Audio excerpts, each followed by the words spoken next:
Technology is not being my friend right now. There we go. Let's try that again.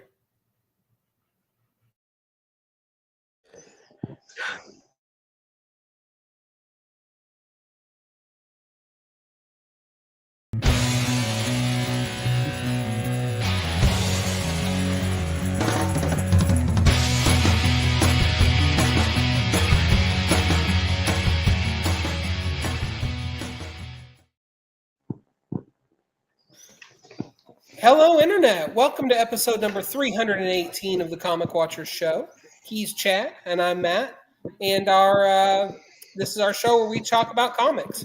Our guest this week is author and academic A. David Lewis, whose new book, The Body, Soul, and Comics, posits that comics are a tool for creating empathy, among many, many other cool things. So, David, welcome to the show.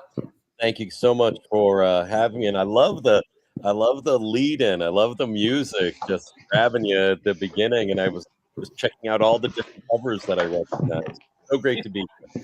Well, thank you very much. So, Chad, why don't you jump in and get us going? Well, I'm just wondering how deep this is going to get because I started reading the book, and it's a meaty read. Is there an audiobook coming out? Oh, you know what? I would love to do an audiobook. I checked the contract just recently, and I still have the audio rights if I ever want to do that. So if there's interest, I am all for it. I have been told that I have a face for radio, so that this really could be very effective, a good medium for me. Okay. Aside from that, welcome to the show. Thank you for taking the time. I'm going to say this is a little bit out of our usual purview of guests, but again, let's get academic. I'll come down from the ivory tower. I promise. I mean, even though Body, Soul, and Comics, yeah, it's intended as an academic text. It can be used in classrooms. It is also supposed to connect. It's not supposed to hide behind complicated words and jargon and like unnecessary sophistication. I'm hoping it just leads to good conversations and intriguing questions. Well, before we get into those interesting conversations, tell us about your comic book origin. How did you start reading comic books? What made you want to continue reading comic books? And I've been reading comics all my life. I read everything. Okay, so like I read fiction, nonfiction, memoir, poetry, plays. Comics have always been in the mix, particularly because I think I'm kind of a visual learner. I think I really am drawn to narratives and stories that have strong visual elements to them, whether that's movies or television or illustrated novels or comics. So they've been with me all my life. It was only around college where I got the gumption to bring comics into the classroom. I had professors that were welcoming it. They really wanted to encourage us. This was both in sort of literary theory and even a Shakespeare class, any way that we could sort of get our hands around the ideas and the notions that they were addressing. If heavy metal was your way in, if Dungeons and Dragons was your way in, or if comics was your way in, and for some people it was all three, they encouraged that. And I've been pretty inspired by that through much of my life. I've tried my hand at writing a few comics and collaborating with just some really talented and amazing artists along the way. But what pays the bills is actually being a professor man and standing up in front of a class and lecturing on composing papers, on sometimes religious studies, how it pertains to healthcare. And that ultimately led me to look at both of those things in terms of the comic book medium. Wow. That's pretty deep stuff. Like Chad said, that's a lot deeper than our normal element here, but we're going to do our best to not get overwhelmed and get pulled under. No, please. I'd love for this to be light and fun, and we can go at this at any level. So tell me more about how comics act as a tool for empathy. Let's just start there at your general treatise. Sure. So, okay, I'll start theoretical and nerdy, and then I'll bring it down to something a little more concrete, okay? Theoretical and nerdy. The thing that's so beautiful about comics as a medium, now, whether we're talking about film or we're talking about music or we're talking about theater, they all are powerful. They all have their own benefits and skills and such. But what I think is particularly fascinating about comics is something that Scott McCloud pointed out. Scott McCloud, who wrote Understanding Comics, pointed out that we take these static panels, we integrate the text and the image together, the word and the picture together, and then we try to smush these panels together in our brains. It's not like a movie that unfolds no matter, unless we hit pause, it's going to unfold at its own pace, or music that's going to play at its own key.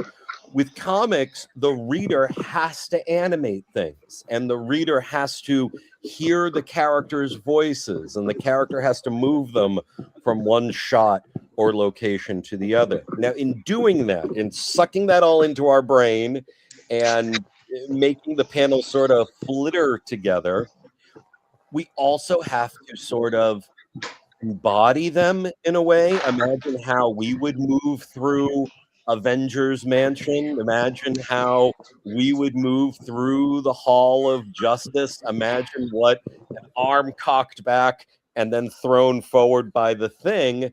We have to imagine our own arm or someone else's arm doing that. We have to sort of embody it. Even if we don't physically do it, we do it up here. With those mental gymnastics that we do for really any comic, Garfield, right? That we do for political cartoons, that we do for superheroes, that we do for graphic memoir, it's enhancing, it's building our relationship to other people.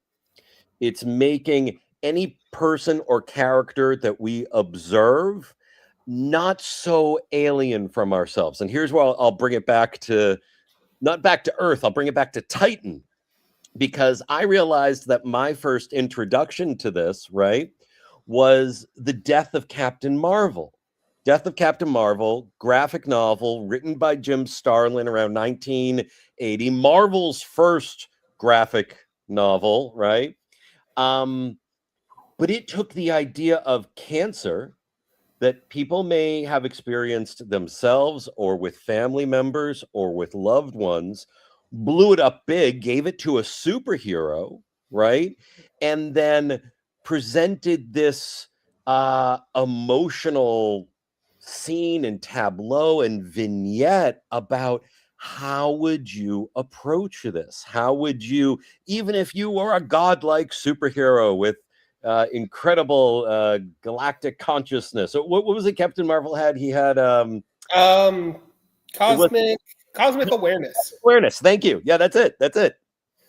So comics allow us to not only take these things out of the strictly mundane, we can take them into the fantastic, but also causes us to absorb them and run them through our brains in a way that isn't alarming or jarring. Some people say video games are too violent. I'm not one of them, but that video games are showing too much violence or films are too violent. The thing about comics is they're only as violent as we kind of allow them, as we animate them, as we envision them, but they all produce this sense of closure between ourselves and others. I went all over the world on that one and into outer space. Okay. That's pretty powerful. Could you repeat that? I missed that. Stop Sure. that. From the top? Take it from the top? Okay, got it. Comics are really good at making us suck in images, animate them, and see others as ourselves. And if you haven't read Understanding Comics by Scott McCloud, do it Absolutely. as an addendum. I was, just kind of going through the book, and it looks like you kind of cover a wide berth of stories. I mean, you talk about Crisis on Infinite Earth, you talk about 52 in the Crime Bible. Oh yeah. Were there any, should I expect some discussion on Kingdom Come? Kingdom Come was a big one for me. Kingdom Come, I'm going to reveal my age a little bit here. I'm sorry to scare everyone. I love that Kingdom Come is now out as like a single edition, right? That you can pick up at libraries and bookstores and airports. But I experienced Kingdom Come first run, right? When I was at the end of high school and early college. And it was really the book. It was the right book at the right time for me. This is something my friend Matthew Noah at Harvard Medical Library says. It was the right book at the right time for me because I already had a love of superheroes. I had a background in DC mythos, right? But this was challenging me in a few ways. It was bringing religious imagery in and this photorealistic, beautiful painted art by Alex Ross. It was bringing in political issues and overtones dealing with age and generational conflict. And it was really opening my eyes to the potential of the genre and the wider medium. And it showed me how they could all work. They could all work together.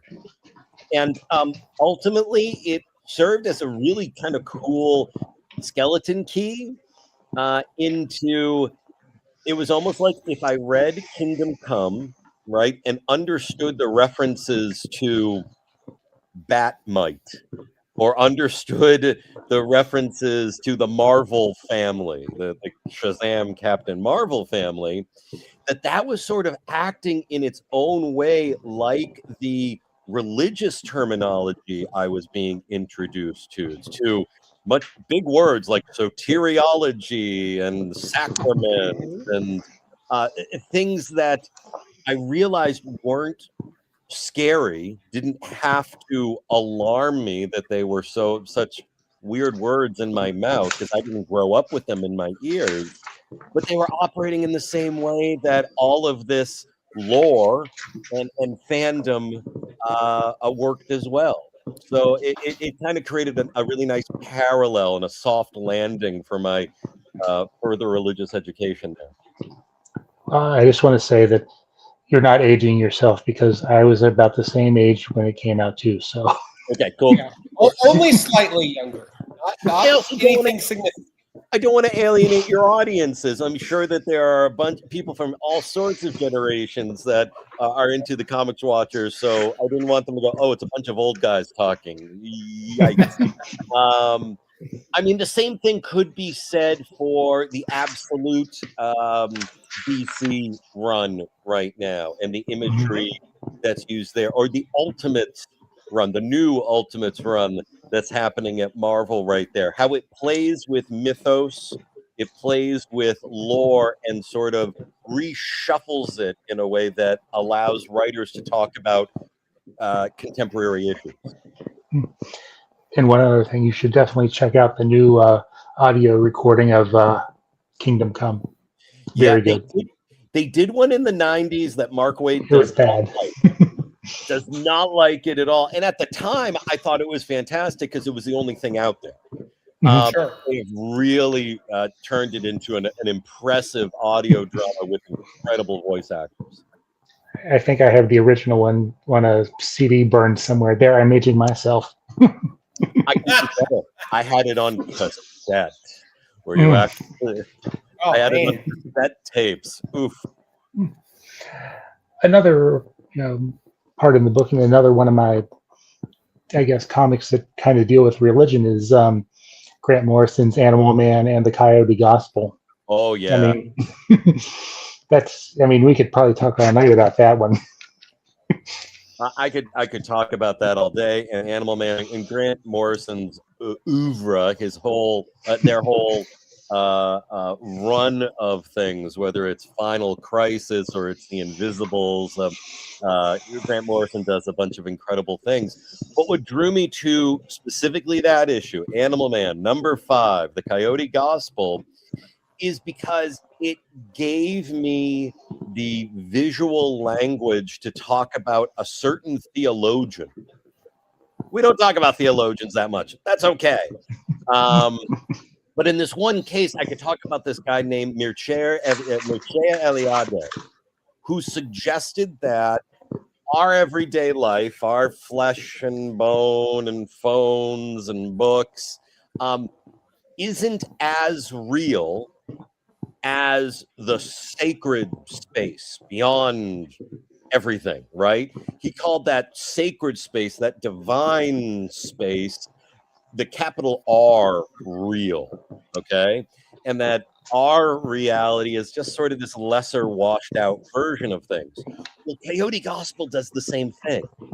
Coyote Gospel has the character sort of go to this higher plane that is cartoony, that is a cartoony higher plane, and come down to our or Animal Man's really jagged, terrible, horrible, bloody level of existence. And then Grant Morrison, and I think it was Doug Tuazog was the illustrator. I could be wrong. Chaz Trog.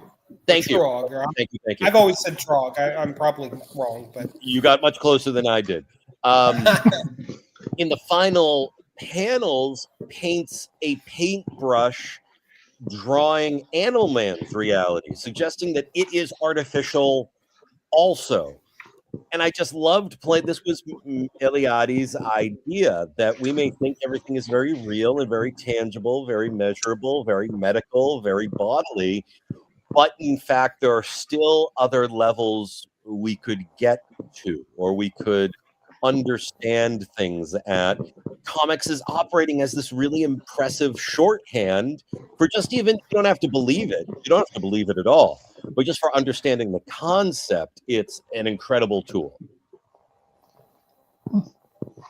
I love it. Yeah. When you're talking about comics as tools, and of course more than just superheroes, but as tools themselves, like how much of the onus falls on the reader themselves to interpret it a certain way?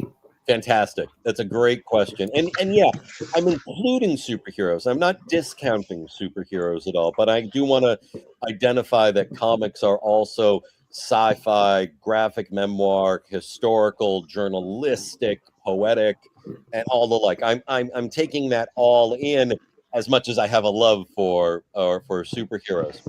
So the question you suggested is how much we call this hermeneutics, right? This is the study of interpretation. How much hermeneutic power does the audience have, right? There was a time where, and you probably felt this way in elementary school, whatever the author meant to say is the right way to read something, right? And maybe we listen to music that way. However, the musician says, Bruce Springsteen says Born in the USA is a protest song. So no matter how much a political campaign might try to cash in on it, he's actually protesting the Vietnam War, the treatment of veterans, the system, and so forth. Now, you can do that. You can let the authorial voice have control. But there's actually a theorist who I really love, comes up in the book. His name is Wolfgang Iser. His suggestion is that the meaning of something, whether it's a song or a comic or a play, meaning is not created until there are 3 points. Just think of a triangle. 3 points. There's what the author or musician or creator or sculptor, whatever was the force that created it. There's the created thing itself. When the play gets on stage, there's the playwright, and then the play is produced and it's on stage. But the third point that you brought up, Matt, is the audience, how it's interpreted, how it's received, is the only thing that makes that triangle of meaning complete. Only then do you have a working system. So the author could say, I meant one thing. And the director of the play could say, I agree with the playwright. I wanted it to come out this way as well. But if the audience, if a teenage audience, if a drunk audience, if an elderly audience, if an international audience doesn't agree, then that meaning's not achieved. They can't just say it has to be this way. I'll go back to what I was saying earlier. I think because we have to actively absorb and animate and vitalize comics, the role of the audience is perhaps bigger with comics than with many other media. I'm just letting all this soak in. No, you're good. I thought you were about to say something, I'll take Chad. it to one other level. The beautiful thing about superhero comics in particular, and how many decades a number of these characters have gone on, is that the one day the reader often becomes the writer, the author. Someday you have Kurt Busiek and you have Mark Waid, who I mentioned, and any number of these people who had their Jim own Shooter. interpretation. Sorry? Oh, I was just saying Jim Shooter is a famous Jim Shooter's a great example. They had their own reading of a character that later, when they moved to the author position or the editor position or the publisher position, they could enforce. They could say that he's more Clark than Superman, not Superman than Clark. That's the way I've always read him, and I want that to be the author's position. Or Batman's always been traumatized and seeking family. Okay, let's go from reader to the author position there. And each generation gets its own shot at it in moving from the audience position into that author position. I think that's fascinating because when you look at it through that particular perspective, then you're immediately getting to funnel two things. One, like you mentioned, is the generational change in terms of perspective on the character, right? Yeah. But the other thing is that, very simply, comics are always a reflection of our world and what's going on in it. Very true. Any cultural medium, any art space really is or should be, and comics is not exempt from that. No, never has been. I mean, I think that this is sort of going a little. I talk a little bit about Superman in my book, but I think Superman's immigrant identity is more important than ever right now in 2026. Right? I don't know that it had the same impact in 1986. Right, 40 years ago, I think we were more focused on what does it mean to be male or masculine in the 80s in a way that has new respect for women, or should have always. But I think what you're pointing out is each cultural moment gets to reinvestigate these characters. This does exist beyond superheroes, whether you're doing Sherlock Holmes or Christopher Nolan is doing the Odyssey again, or you bring back James Bond, another 20th century invention. But particularly superhero comics and the sequential nature of a lot of comics sort of invite this, right? They invite a new generational wave and a new context for what's happening at that moment. Yeah, no, I can definitely see that. Go ahead, Chad. I'm sorry. Oh, no, that's fine. I was just, again, soaking it all in, trying to keep up. But I was just in the book, you don't, I don't say you're coming out swinging, but you talk about Islam and comics, Jewish comics, Jewish influence, and Muslim. I mean, I think sometimes that seems like a subject some people don't want to kind of shy away from. It's delicate for people, and I can understand that. Religion is powerful. For many, it's closely held by many. There are extreme examples of it. There's also beautiful examples of it. I try not to privilege any religious position or a non-religious position, frankly, throughout the book. But I want to believe that so long as all perspectives on faith or spirituality are approached with respect, we should be able to discuss it, right? We should be able to have good faith conversations about these things. And comics is, again, a wonderful space for this. The reason I think it's such a good space is that if you watch a movie like, just off the top of my head, Passion of the Christ, okay? Passion of the Christ, you have a filmmaker and actors who really want you to believe something. They really want to sell you on a particular idea, and they want you to forget, as any filmmaker does, that you're watching something performed, right? They want you to believe in the acting, believe in the moment. The wonderful thing about comics is you never forget it's a comic. You never forget that you're holding, whether it's on a screen or on paper, there's always representationality, right? It's never ultra photorealistic. Even if we use photos, the Italians use this thing called fumetti, which is actually photo panels one by one, sort of like the way you might do. Actually, John Byrne is doing this now with Star Trek. He's taking old Star Trek, the original series, screenshots, and creating new comics out of it. It's really fascinating. But you never forget, right, that you're holding a comic and it's artificial. So we can have conversations about this simulated reality, simulated faith, without having to make claims or generalizations or point fingers about real life faith. So, all that said is, yes, I was raised in a Jewish household, and as an adult, I became interested and became more involved in Islam. And these days, I'm sort of a weird hybrid between the two that also enjoys Christianity and Buddhism and Zoroastrianism.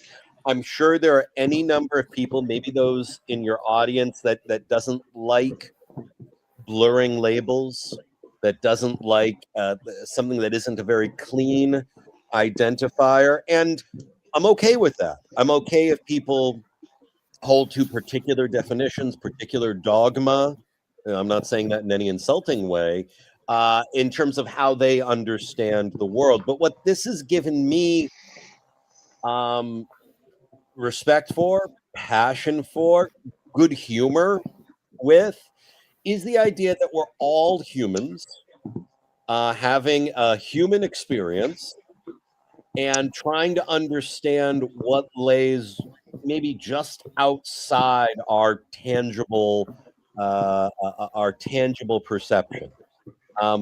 Whether you find that through an incredible rock concert, everyone singing together at once, or a church choir, right, or a solo hike in the woods, I would rather we be talking about this and reading each other's stories about this rather than be siloed off from each other.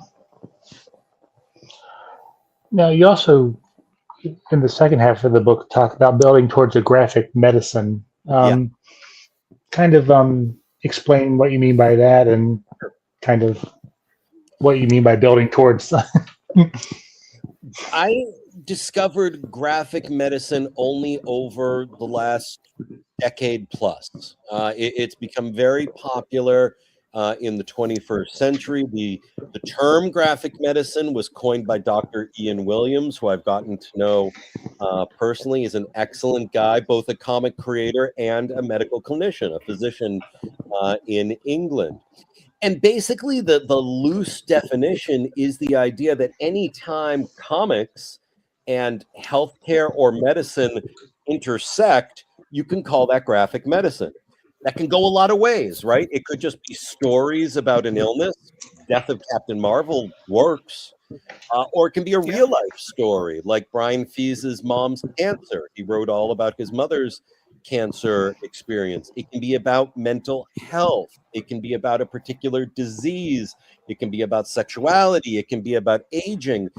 But anytime you move from just a whole bunch of written prose, a whole bunch of just written words, and want to add a sequential art aspect to it, you're starting to deal in the world of graphic medicine. It's being used for educational purposes. It's being used for therapeutic purposes. So there's a whole bunch of trajectories into this. To go to your question, I found that the things that interested me most about religion and comics were being echoed by healthcare and comics, by which I mean both sides of this were thinking about how do we depict a whole human, right? Are we just a bunch of blood systems and certain lymphatic systems and skin and gooey stuff? Or are we supposed to depict some sort of shine or resonance or aura or what have you? Both sides are struggling with this to the degree that I don't actually think they're totally separate sides. I think they're coming from different perspectives to similar concerns, similar thoughts, and finding comics so valuable for communicating those ideas. So I think they found this common ground in comics that not a lot of other media, maybe poetry, but I'm not a great expert in poetry, or maybe certain forms of music. We can talk about what music does for blood pressure, and we can talk about how music uplifts people. But I think comics is this space, and I've gotten very excited, not only studying myself, but seeing so many examples of it out there, seeing people talk about their mental health experience as a comic book, seeing people talk about their journey in a particular faith, but then how that community rallied when they were losing someone to cancer. Using comics to express this has been so effective and perhaps easier for some people to digest. Metaphorically, not literally. I hope not. Yeah. I think if I can take what you just said and link it back to Scott McCloud in a way, it's people have been communicating via picture for centuries upon centuries. And if you really break it down like that, I mean, comics are part of a lineage of art that we can trace, sequential art, I should say, that we can trace back to, ancestors in Egypt and beyond. And I feel like they're more a part of our universal language than most people realize.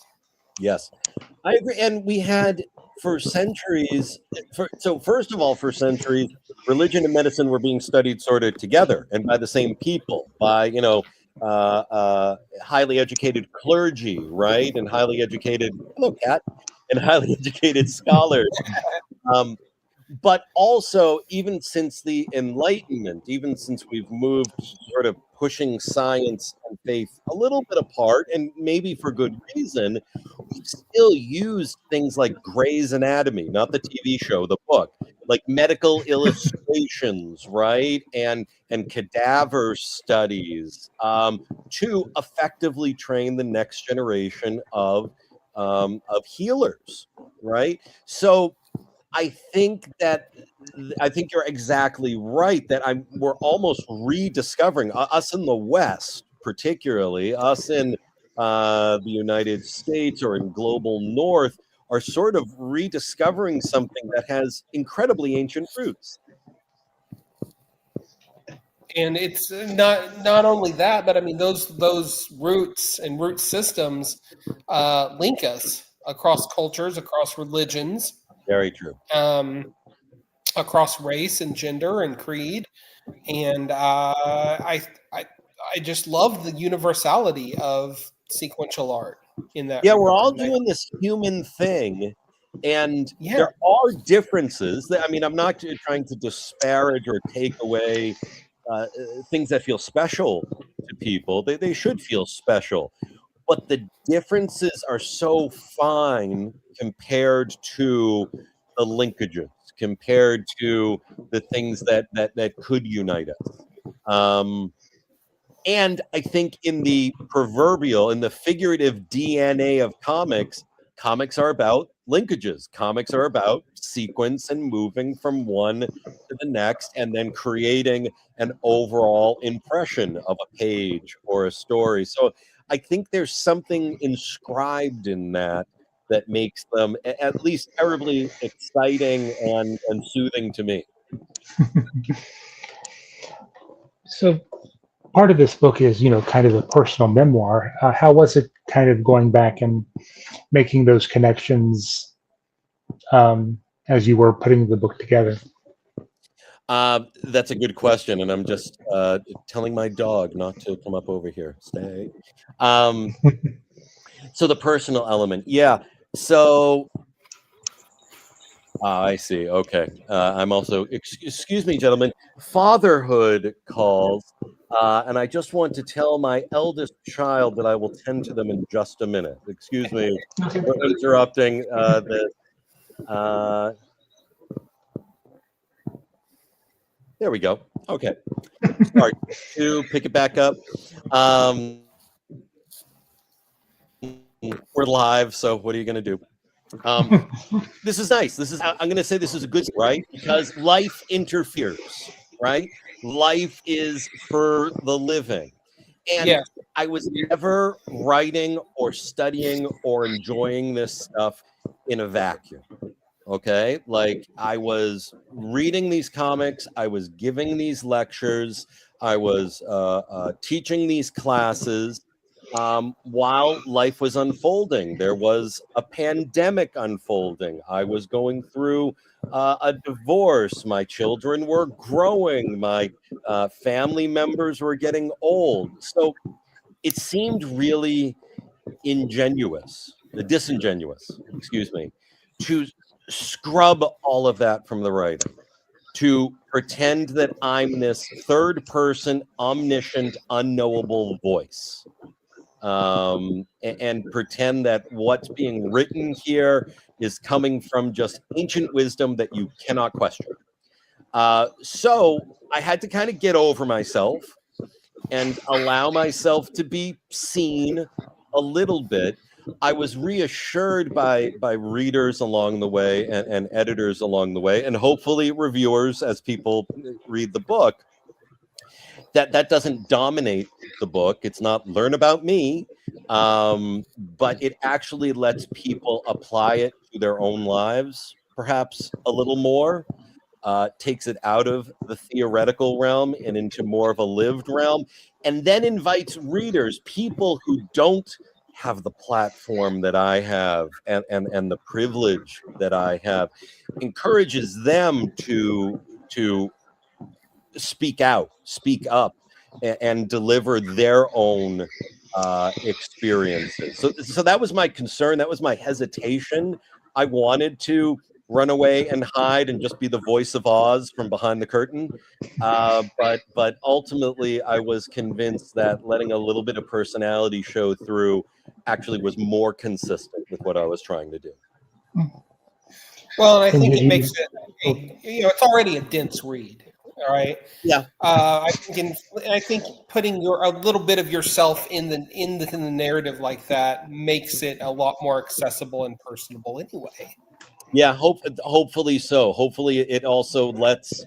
I also tried to signal to readers, you can skim past this point. If this isn't landing for you, don't worry about it. Let's just go to the places that work for you or that you find a personal connection with. No one's expect to memorize this from page 1 to the nth page.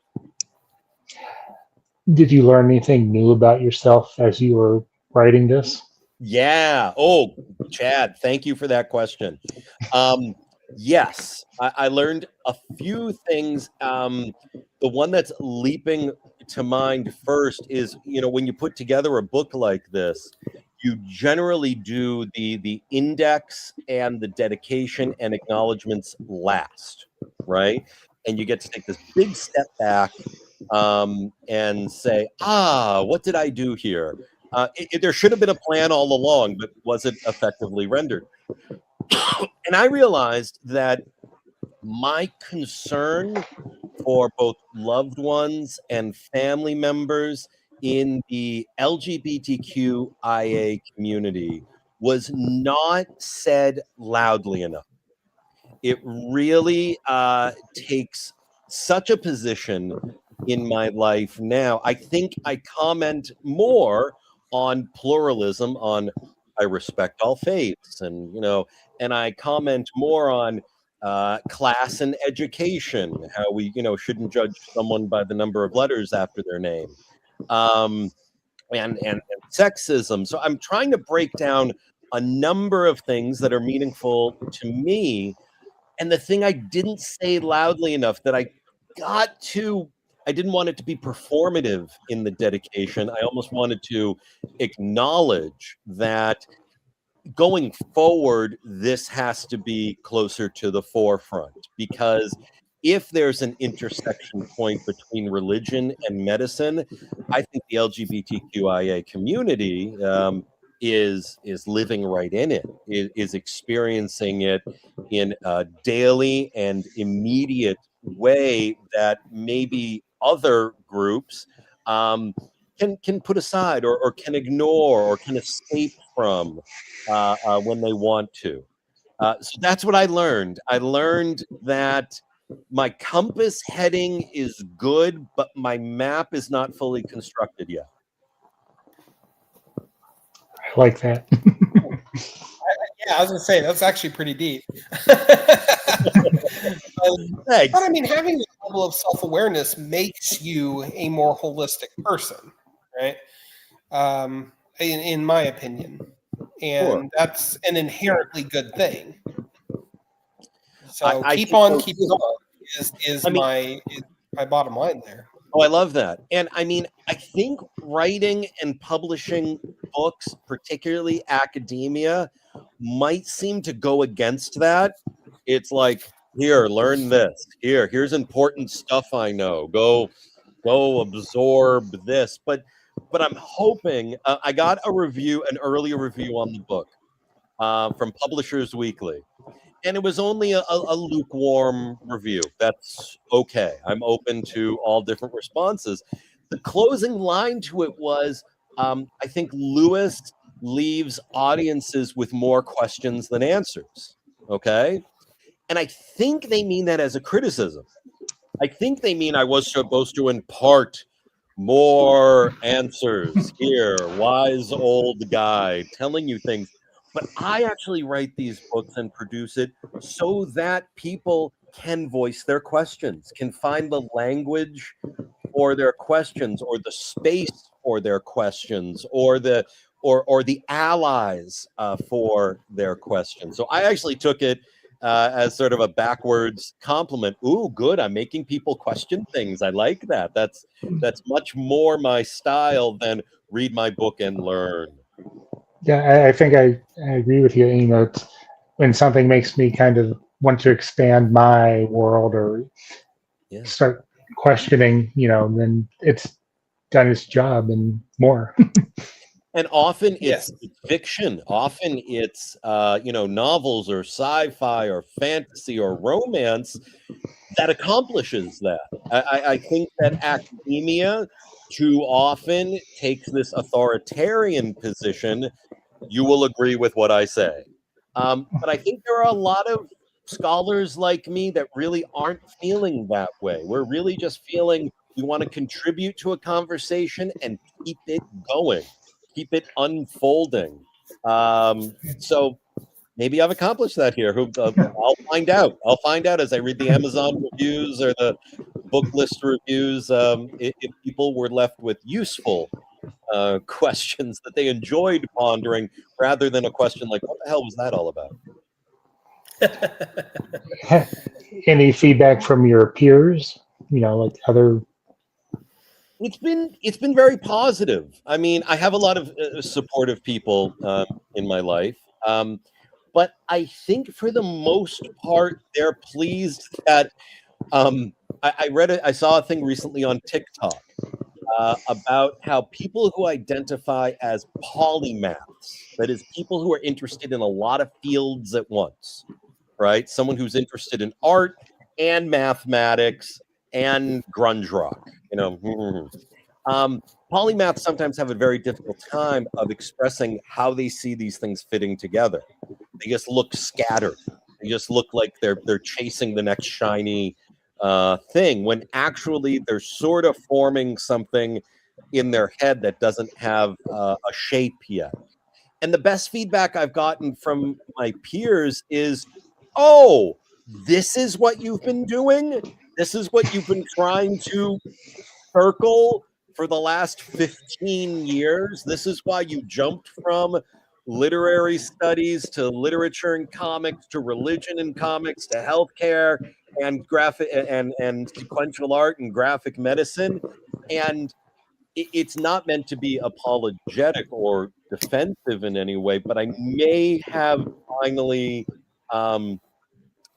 found a way that my colleagues and peers can sort of now take in and say, "Oh, I get how that connects to what I'm also trying to do," and then they can talk about what they're trying to do, and unfolding that conversation.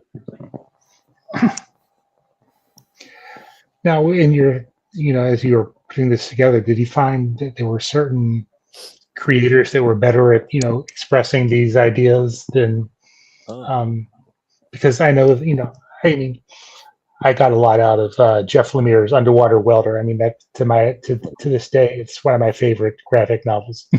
Oh, that's fantastic.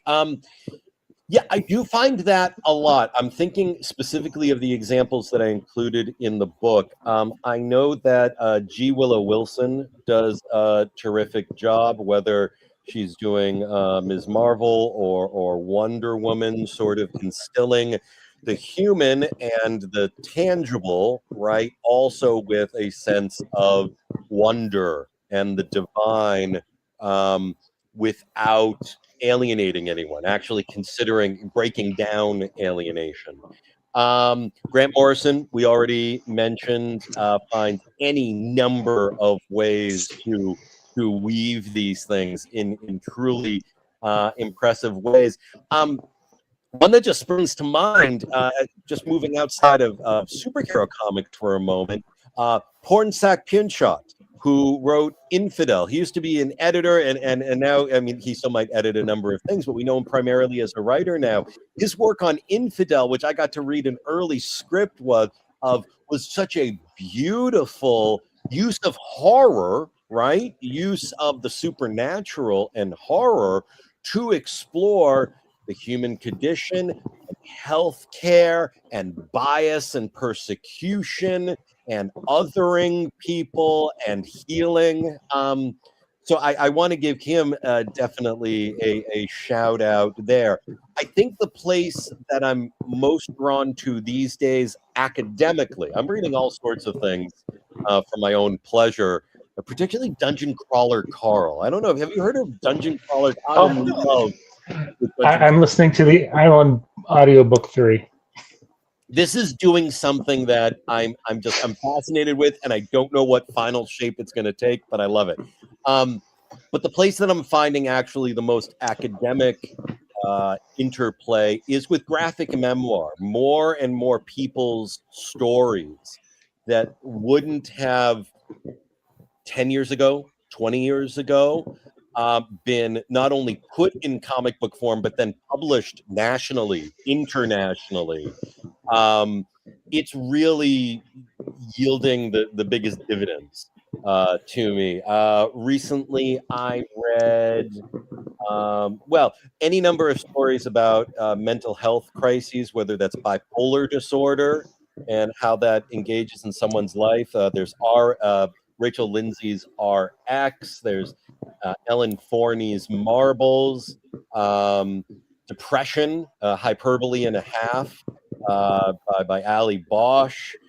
I'm finding that some of the most effective work is taking me outside of my comfort zone in fiction that I think can be very powerful. I'm not disparaging fiction, but it's finally giving me an appreciation for real life stories that I find a purchase with, that I find a connection.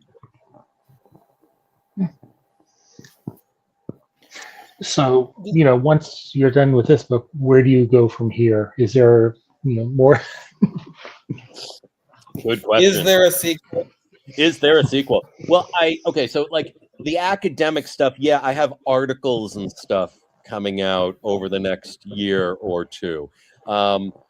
Pertinent to this discussion, there should be a article out in the next month or so that I wrote about transgender graphic memoir.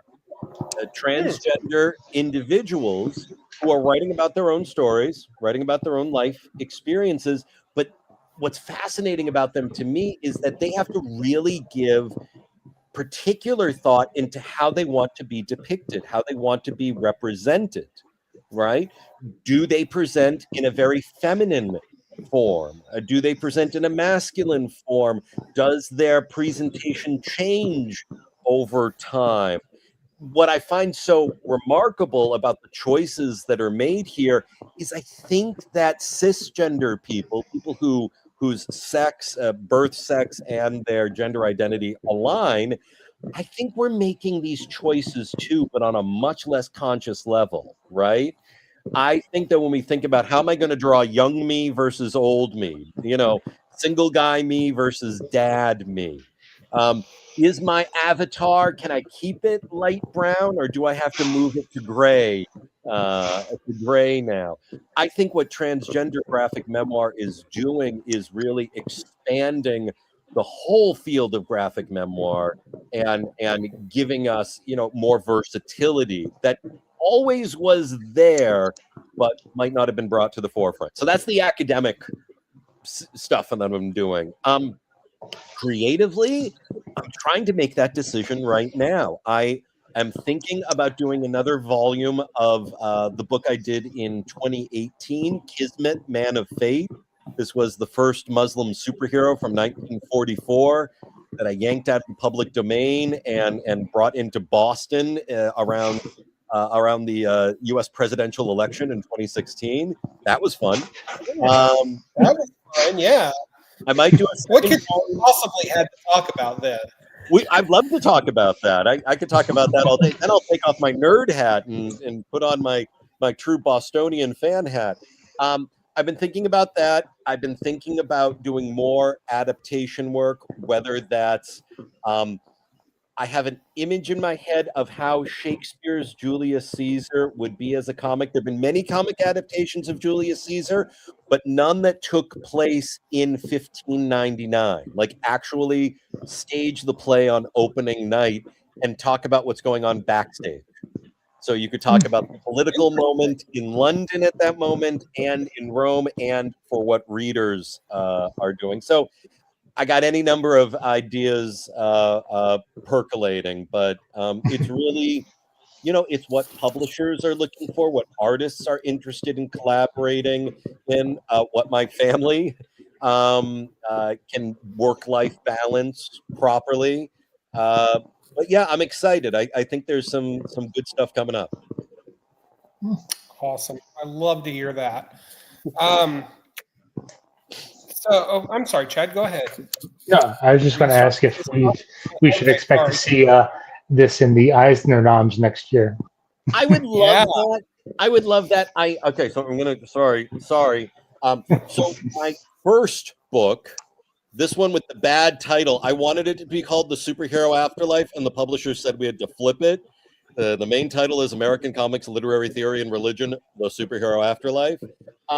It did get nominated in 2014, and I was so delighted. I'm not supposed to be this excited about awards. Like, it's supposed to be tacky, right?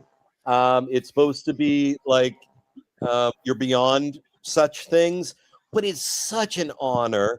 I then got to be an Eisner Award judge 2 years ago, maybe 3 years ago now.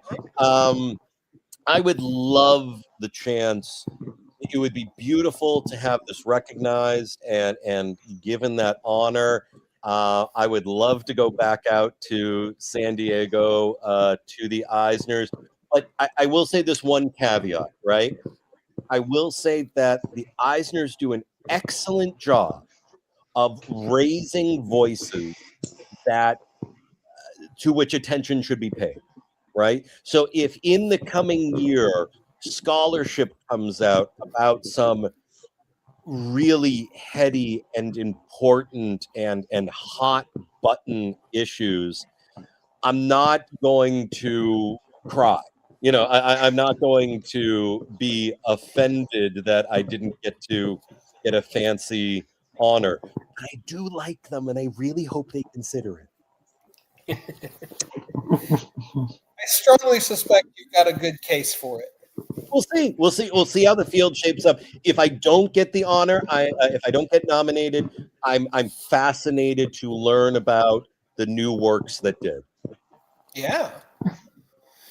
Now, are there other academic works of this sort of about comics that could be read in tandem or after, for further reading? Check this out that you might recommend. Yes. I was particularly inspired. It just had an anniversary re-release, the Graphic Medicine Manifesto. A number of authors collaborated on this, people that I've come to call friends. The Graphic Medicine Manifesto lays out all the ways in which comics and healthcare, medicine and healing and sequential art can engage each other. And it's very readable, it's very accessible, and it really has springboarded a lot of great work here.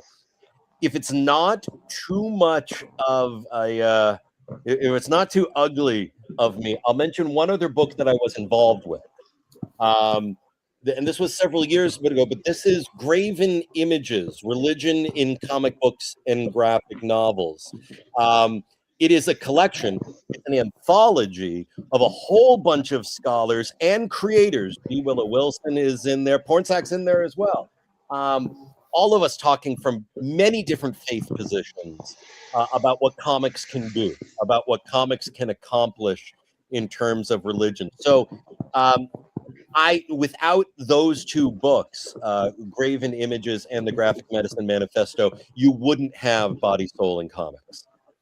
So if people want to sort of go back and even figure out where I went wrong, go back to the original sources and rebuild, those are the ones I would recommend. Awesome. Great to know. I think I'll add those to my Amazon cart as soon as we're done. So tell us, is the book on sale now? When does it go, or when does it go on sale? It is on sale now. It actually debuted. Beautiful. Again, this is something I'm not supposed to care about, right? But it actually debuted as the #1 new release on Amazon in the category of religious literary theory and comics and literary criticism. Very niche categories. Super niche. I'm not going to match Dungeon Crawler Carl and Matt Dinneman any day of the week. But yeah, people can get it there. They can get it on bookshop.org. They can get it from University Press of Mississippi website. It is available, and maybe there'll be an audiobook next year. Maybe. Got the rights. One last question. Yeah. How, given the way that you're looking in at the industry through the lenses you are, what is your assessment of the, where the comic industry is today? That's a fair question. I think that better than it's been in previous years. I'll say that. I don't think we're at the crisis point that we have been previously, even when Frederick Wortham came after comics in the 50s, or the speculation market bubble popping, or the crisis about what do we do with digital comics versus, tangible comics. I do think one thing that you alluded to earlier, Matt, particularly in the US, but I think worldwide, big cultural shifts going on. Big cultural shifts going on. And entertainment as a whole, regardless of whether it's comics or music or film, or is still trying to negotiate that. I do like that much of the comic book industry is pretty solidly against AI. Now, I am not saying that AI doesn't have its place in terms of remarkable things it can do in the sciences and incredible things it could do for archaeology, just to name one, or astronomy, to name the other. But I think that comics have set up a strong position that it's going to rally around the human creator. I think having that support, I think being able to be multi-platform, both digital and print, and I think continuing to be open to new audiences, not as insular as maybe it once was, puts it in a better place than I've experienced over my 48 years. And we're getting comics in the classroom, and we got people teaching about it, and libraries buying it. So that helps. See, now you don't have to feel bad because we're the same age. Okay. You look better for 48 than I do. You look much better for 48. Well, David Lewis, thank you so much for hanging out with us tonight. My pleasure. This was really great. Into the conversation. The book is The Body, Soul, and Comics by Mr. Lewis, and it is for sale now. You should absolutely check it out. And have yourself a nice deep think when you're done with it. So, please do. Tell me what I got wrong. Let me hear from people. I'd like, again, the conversation is wonderful. The conversation is. Go ahead. So, Chad, who do we have next week? I think it's a returning guest. We have two. Well, we have two returning guests next week. Oh. On Monday, we're returning to the OZ with our good friend David Pepose. Yay! Soon to be father. Yeah. And then on Thursday we have Joe Corolla, who he's doing a biography about one of I can't remember the woman creator, but it should be another interesting. Outside of our norm. No, I mean it's a graphic novel, but it's so less punching. All right. Well, I don't know. It is about the comic industry. It could be. Anyway, David, thank you so much for hanging out with us tonight. It's been a pleasure talking with you. And just picking your brain in general. So you are welcome back anytime you want, sir. I will take you up on that. This was lots of fun. All right. Well, folks, until next time, thank you for listening. Thank you for supporting us. You can always follow us for more on comic-watch.com. And until next time, don't forget, do some good in the world. The world needs as much good, small, kind acts, big or small, as it can get. And fight fascism. Until next time, we are the Comic Watchers. This is our show.